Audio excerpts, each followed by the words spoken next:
These 5 headphones are the top picks by Wired's expert reviewers. But does the average user like them? I feel like these are a slightly upgraded version of what an airplane gives you. I put them in a room with 3 strangers while I watched from behind a one-way mirror. Here's what they really thought.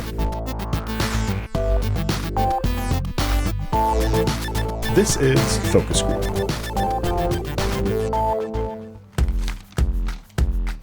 A is a little bit more old-fashioned to me in a way. They look a little cheap. Budget. I feel like I'm going into like budget. a movie theater at like an IMAX. Ooh, that's a good comparison. What about B? It reminds me of like a 90s computer. I like Cool. that. I do They too. almost look analog, like a cassette tape or something on the do. side. Yeah. Doesn't scream cool to me though. Doesn't scream cool. It just screams boot up the old desktop computer. I think we've all been through Windows 95 enough. I'd pass for the appearance. I think C is a little bit too chunky for me. They are quite thick. I think they're trying to look Yeah. more premium by adding material to them, but I don't love the look of them. It's not my favorite, but it does look pretty good. D, They just look kind of normal, understated. which isn't a Yeah. bad thing. Daily wear might not be too bad. I just looked right past them, honestly. I mean, these look unique. It just seems very sleeper. How do we feel about E? I think they look really attractive. They look different from any headphones I'd seen before. It has a very premium appearance. The band on it looks great. All of these are somewhat similar, and that's unique. Okay, let's try them on. We can get our band photo like this. Everybody's got headphones now. Yeah, these feel good. They're very comfortable. I feel like these would fall off easy. Yeah, I really like the buttons on Yeah. this. these feel pretty good. Like they're not going anywhere. They feel like they're kind of contoured nicely to one's head. They also very clearly say right and left. I feel like these are a slightly upgraded version of what an airplane gives you. Oh, I love these. These are weak. canceled. Noise cancel. I can't hear anything. Yeah, you can't hear it. Yeah. Those might be my favorite. They're awesome, aren't Yeah. they? Yeah. Yeah. They're not uncomfortable by any means, but yeah, they just feel budget. Budget. They feel budget What do you guys think of the material on each one? on each one. I mean, over time, this will have to pill. This one, I feel like, will last a while. This one does feel cheap. This does feel better. Pretty good overall. Yeah, these actually feel nice. A nice swivel. These are light and kind of like, they're a bit too higgledy-piggledy, you know? flimsy. Yeah. I mean, it's night and day. You compare A and E. This is cool. The kind of mesh on top, breathable material. I don't know how well it holds up, the mesh, but I do like the design a lot. I mean, these, when you feel them, they do feel pretty good. Also, these are fun because these like pop right off. They're magnetized, Oh, wow. right? So Oh, that's a neat feature. you can just like That pop is them cool. off. If you need to replace these, it's just super easy That to is. replace them. See, it does feel pretty good. They fold. That you're is nice. traveling. That is very nice. Yeah. It's well cushioned. I just don't know why they made the individual earphone part of it so thick. Like it just looks a little too big for me. These kind of feel the same as they look, just sort of normal, understated. Not very memorable, but nothing wrong with them. They don't have like a really nice No. swivel, but they don't really feel flimsy either. No, I wouldn't call it budget, but I also wouldn't call it premium either. Yeah. It's somewhere mid-grade. It's better than this one, I will say. Oh, you think so? I just am not a fan love of the material? this material. Oh, that's too much cushion? I like much the cushion. cushion. I like the cushion. Do you? Yeah. I mean, who doesn't like a little cushion? Yeah. What do we feel like is our favorite looking at all of these? I'd probably say E, but B I think is pretty interesting to look at. I feel like this one and this one. These are cool. I might be able to come around to it a little bit if it was just more comfortable for me.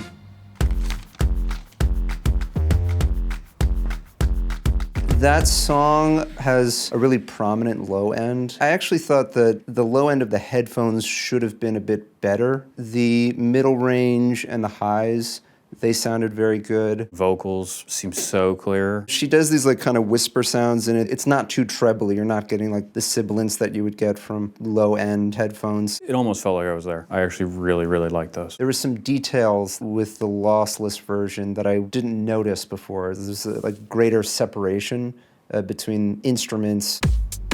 I love these. And I also feel like the other ones feel better on my head. Not as good as the first one. Not as comfortable. I almost want to shake my head to see if I could like run with it. The sound quality just doesn't have the range that the first one did. It felt a little flatter. How would you rate those with the lossless quality?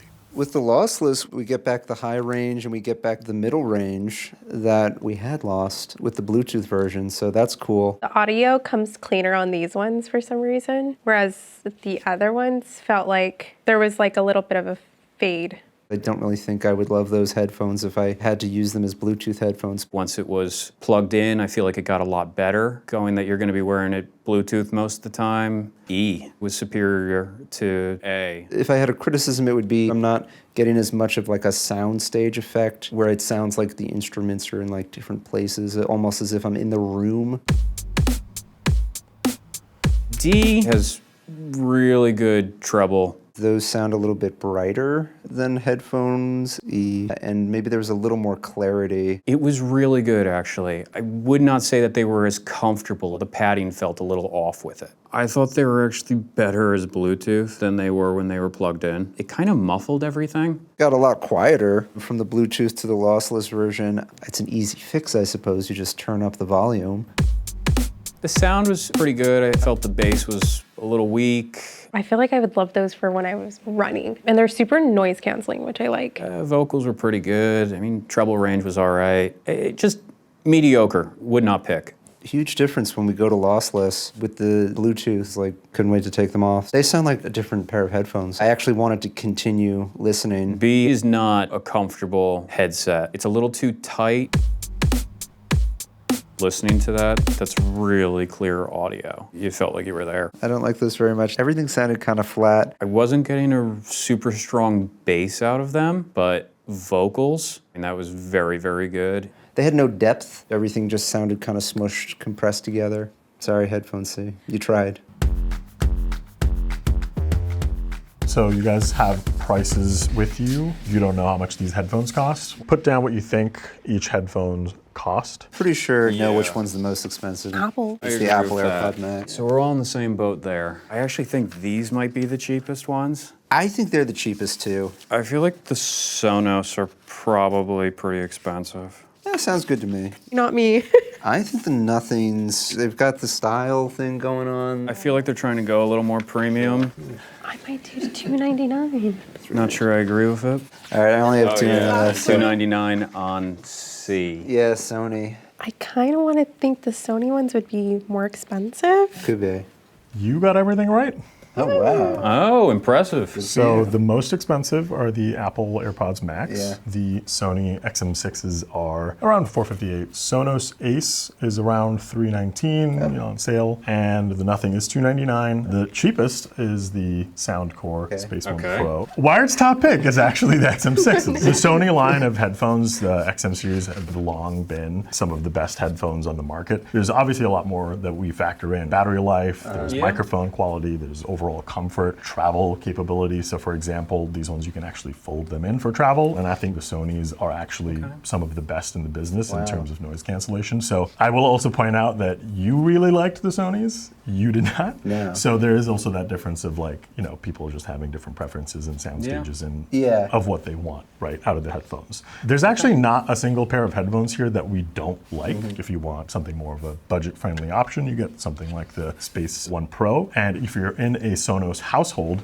you're more likely to go for the Sonos Ace because there are some features there that allow you to stream with other Sonos products. Apple's AirPods Max, we like them a lot. They're really great on a lot of fronts, but I think anyone with an iPhone is more likely to be geared towards that because Apple is more of a brand name. You kind of want the look, that cachet that comes with it. And the Nothing headphones are actually a relatively new pair of headphones from the company. They haven't made headphones before, so that's their first attempt. And that's our favorite for design because they just look like no other headphone out there. With that, they still sound pretty good. They have decent battery life. A lot of good options on the market. It's the audio quality for me, which is like the number one thing. Yeah. And I have very specific things that I'm looking for. The lossless version of those are actually very good. Yeah, I agree. Yeah. One pattern I noticed is with the higher end models, you tended to not notice the difference between lossless and Bluetooth.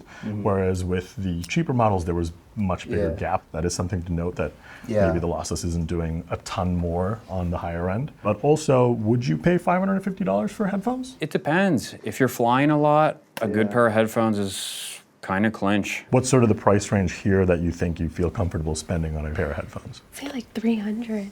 I wouldn't say it's so much of a price range. It's really just, do I feel like I'm getting my dollar's worth? And it's not that I'm an Apple fanboy or anything like that. It's just, I put them on. It was the first one I tried. I was even a little skeptical because I thought, this is the first one. You have to be a little more critical and everything. I still thought they were the best by far. So would I pay the premium for it? Unfortunately, yes. Yeah, I would. My favorite, they were the Apple. You would be surprised how many people run in New York with these headphones. Yeah, I do see people running with them, which I think is a bit funny. See, when I was testing them out, I wanted to run because I felt like that would be my selection and take on a wireless headphone if I could run in them. I agree with Patrick about the AirPod Maxes. I do think that they're the best headphones. I actually did really like the Nothing. I felt like they were comfortable. I liked the sound. Do you like the styling? I like the styling as well. It's something unique. I'm more of a wired headphone person, so wireless for me is something new. We're all wired headphone people here. Yeah. Check out wired.com to see how our expert reviews compare to our focus group experiment. Let us know what you like in the comments.